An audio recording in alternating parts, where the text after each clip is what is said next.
Greetings and salutations, I'm Sky, and today I thought I'd walk you through the process of painting this security guard wolf. I'm starting off with a underpainting here, which is why the canvas is blue. It helps me to remember what paintings can be which color since I'm doing a series of 5 of these.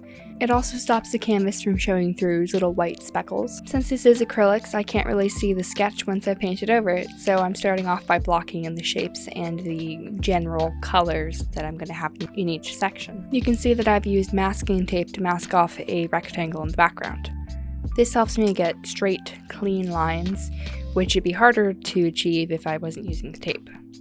I do have to do a bit of cleanup work at the end to get the little bit that bleeds under the tape, but it saves me a lot of time. For this piece, I was really inspired by pop art as well as old comic books, so I'm going for more of a kind of grungy, sort of gritty look. That really comes through with the line art later, which you can see is probably the part that pulls it all together.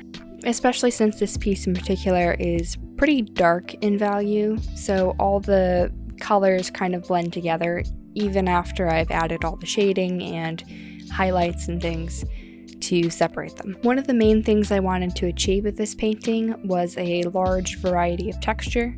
You can see that in the fur especially, I've layered quite a few layers of different colors, and I haven't really blended the brush strokes that much because he has like long fur, and so I wanted that to come through. But with the suit, I did layer a bunch of different colors and layers, but I focused on making the overall appearance look smooth by comparison. Painting my signature with acrylic paint was kind of hard for me.